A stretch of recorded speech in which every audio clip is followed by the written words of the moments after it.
तानू Rajput murder case, जिंदा निगल लिया गया था उसे, और फिर मिट्टी ने उसकी चीखें भी चुप करा दी। तनु राजपूत एक सामान्य लड़की थी, पढ़ी लिखी, प्यारी, मुस्कुराती।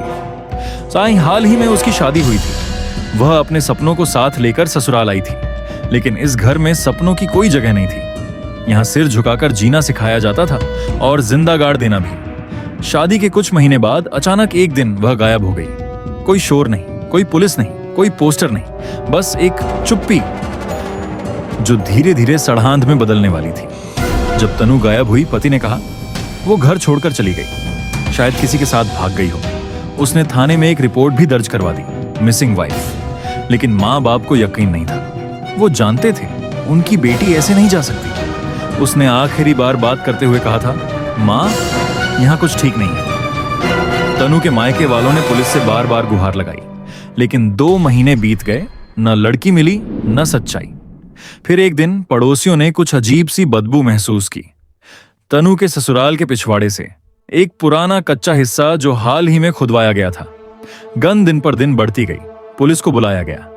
जब वहां खुदाई शुरू हुई तो कुछ ऐसा मिला जिससे पूरी गली थर्रा गई। 10 फीट गहरा गड्ढा, और उसमें से निकला तनु का सड़ा गला शव। उसके चेहरे को पहचानना मुश्किल था। शरीर प्लास्टिक में लपेटा गया था। नाक और मुंह पर दबाव के निशान थे। गला घोंटकर मारा गया था। जांच में सामने आया कि तनु को धीरे धीरे प्रताड़ित किया गया था।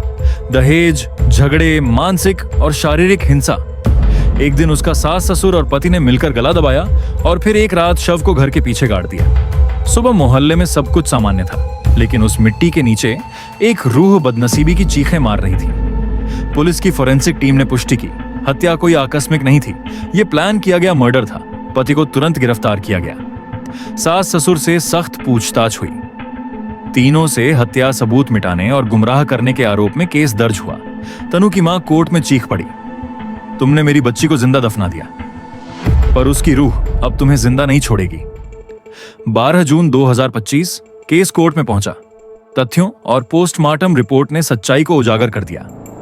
तनु की हत्या महज एक झगड़े या अपमान का बदला नहीं थी। ये एक सिस्टमेटिक साजिश थी, जहां लड़की की आवाज को हमेशा के लिए बंद करने की कोशिश की गई। अदालत ने कहा, एक महिला को जिंदा गाड़ देना सिर्फ हत्या नहीं, इंसानियत का अंतिम पतन है। पति और ससुराल पक्ष को जेल भेजा गया। तनु अब इस दुनिया में नहीं है, लेकिन उसकी गूंगी लाश ने बोलना शुरू कर दिया है। उस मिट्टी की सड़ांध ने कई नकाब गिरा दिए हैं और उसकी कहानी अब सिर्फ एक केस नहीं, हजारों और दबे हुए मामलों की आवाज बन चुकी है।